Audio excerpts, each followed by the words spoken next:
Poverty might be contagious. I don't want my children sitting next to someone from a broken home and getting ideas. My sister Lauren announced at our mother's birthday dinner, physically steering her 3 kids away from the seat where my 8-year-old daughter Lily had just sat down. Sophia, Madison, Connor, you're sitting over here with the family. The other table is 4. She paused, searching for a word cruel enough to satisfy her. Guests. I watched my daughter's face crumple as she was forced to move to a small card table in the corner, alone among 30 relatives who all pretended not to notice, and something inside me that had been bending for years finally snapped clean in half. What Lauren didn't know, what she'd conveniently forgotten in her campaign to humiliate me, was that I'd spent the past 6 months quietly documenting her financial implosion, and the sister who'd just called me poor was about 3 weeks away from losing everything. The family dynamics had been poisonous for years. Lauren was the golden child, older by 3 years, conventionally successful, married to a lawyer named Gregory who wore his wealth like a costume. They lived in a McMansion in the suburbs, drove luxury cars, sent their children to private schools, and never missed an opportunity to remind everyone how well they were doing. I was the family disappointment. I'd married for love instead of status, to a man named Daniel who worked construction. We'd bought a modest house, lived within our means, and raised Lily with values rather than valuables.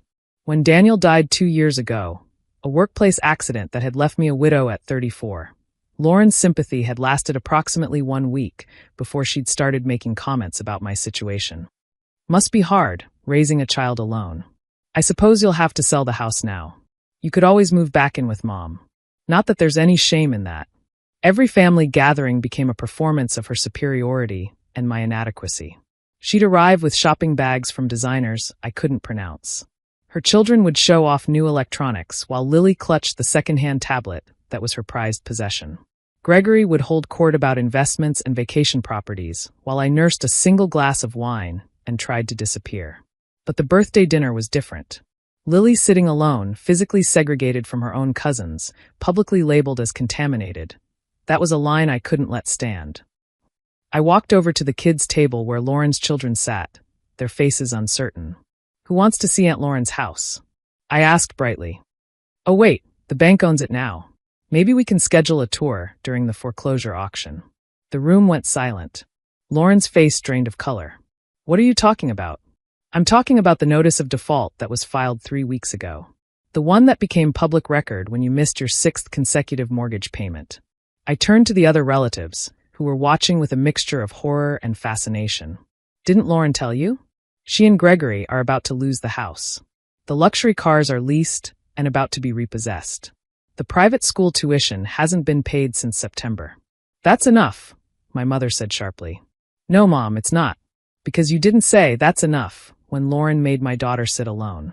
You didn't say that's enough when she called poverty contagious. You don't get to decide when enough is enough now. The information had come to me accidentally.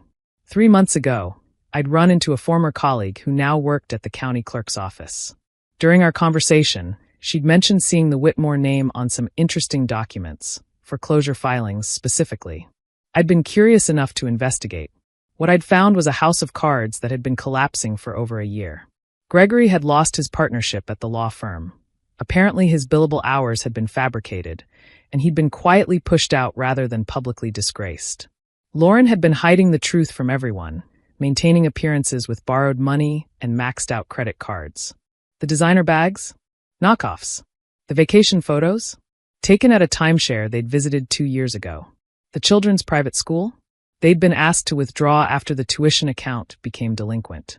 Everything Lauren had been using to humiliate me, her wealth, her status, her superiority, was an illusion built on debt and denial.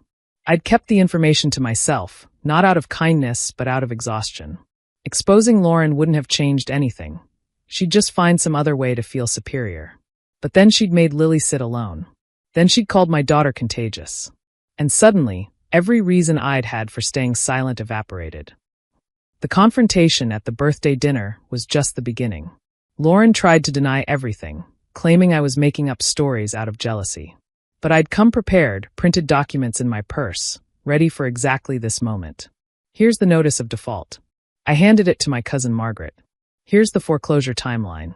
Here's the court filing from Gregory's departure from his firm. not pursuing new opportunities, as Lauren told everyone, but terminated for cause. The papers circulated around the room while Lauren stood frozen. You had no right. You had no right to segregate my daughter like she carried a disease.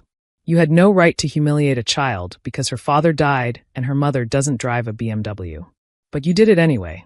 So I'm just returning the favor. This is family business. So was my financial situation, but you've been discussing it at every gathering for 2 years. You've called me a burden. You've suggested Mom shouldn't help me because I'm not trying hard enough. You've made Lily feel like a second-class citizen in her own family. I stepped closer. The difference is my financial situation is honest. Yours is a lie. My mother pulled me aside an hour later. The party had dissolved into awkward clusters of relatives, everyone processing the revelation.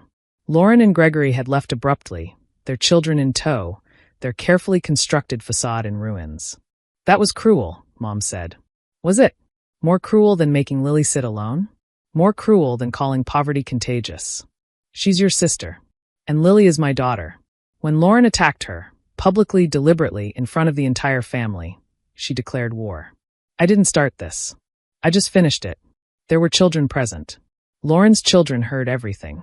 Lily heard Lauren say she shouldn't sit with her cousins because she might contaminate them. Those children are going to learn the truth about their parents' financial situations soon enough. At least now they'll also know that their aunt tried to protect her daughter from cruelty. Mom didn't have a response. You've enabled Lauren for years, I continued. Every time she made a comment about my situation, you changed the subject. Every time she flaunted her fake wealth, you praised her success. You let her believe there were no consequences for cruelty, because there never were. I was trying to keep the peace. You were keeping Lauren comfortable at Lily's expense. That's not peace. That's collaboration. The weeks that followed were complicated. Lauren's financial collapse became impossible to hide. The house went to auction. The cars were repossessed. The family was forced to move into a rental apartment, their children suddenly attending public school with the contaminated children Lauren had looked down upon. I took no pleasure in her suffering, not really. Watching my nieces and nephew lose their home, watching them struggle with the transition from private school to public, watching them learn that everything they'd believed about their family was a lie, none of that was satisfying. But I did take satisfaction in one thing. The cruelty stopped. Lauren had no ammunition left. No McMansion to showcase, no luxury cars to flaunt, no expensive clothes to parade. She was just another woman struggling to get by, just like me. And when we were finally on equal footing, something shifted. The first genuine conversation we'd had in years happened 3 months after the birthday dinner. Lauren showed up at my door unannounced, looking smaller than I'd ever seen her. Can we talk? I let her in. Made coffee. Waited. I've been thinking about what you said. About Lily. About how I've treated you. She stared into her cup. I don't know when I became so cruel. I look back at the things I said, the things I did, and I don't recognize myself. When did it start? I think it started when you married Daniel. You were so happy, so sure of yourself. You didn't need the things I needed, the status, the appearance, the validation. I was jealous. Of me? You had everything. I had the appearance of everything. Underneath, I was terrified. Gregory was always chasing the next promotion, the next client, the next big win. When that fell apart, I couldn't face it. So I doubled down on pretending. And the more I pretended, the more I resented you for being authentic. So you took it out on my daughter? I took it out on everyone. But Lily was the easiest target because she reminded me of what I'd lost. Innocence, maybe. Contentment. The ability to be happy without needing everyone to see it. I let the silence stretch. I'm not asking for forgiveness, Lauren finally said. I don't deserve it. I just wanted you to know that I understand now. What it feels like to lose everything. What it feels like to have people look at you with pity and judgment. I understand. Understanding isn't enough. I know, but it's a start. Rebuilding took time. Lauren and I didn't become close overnight. There was too much damage, too many years of accumulated hurt. But we began to communicate honestly, without the performance of superiority and inadequacy that had defined our relationship. Her children and Lily started spending time together. Real time, without the segregation Lauren had enforced. It turned out they had a lot in common once the artificial barriers were removed. My mother, watching this unexpected thaw, asked me once if I regretted what I'd done at the birthday dinner. No, I said honestly. I regret that it was necessary. I regret that Lauren had to lose everything before she could see what she'd become. But I don't regret defending Lily. I don't regret telling the truth. It could have destroyed your relationship with Lauren permanently. The relationship I had with Lauren wasn't worth preserving. It was built on her contempt and my silence. What we're building now, it's harder, but it's real.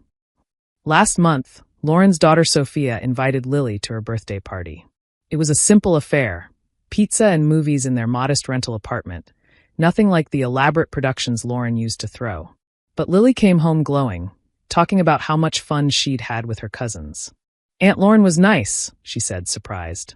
She asked about school and actually listened. People can change, sweetheart. Do you think she changed because of what happened at Grandma's birthday? I thought about the question carefully. I think she changed because she finally had to face who she'd become. Sometimes people need mirrors held up to their behavior before they can see it clearly.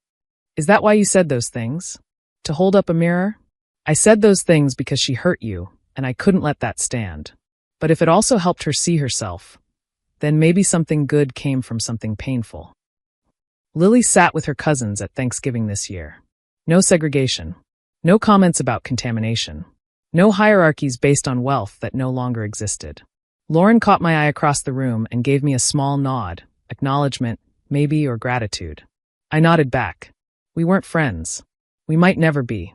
But we were sisters again, in a way that felt more honest than anything we'd had before.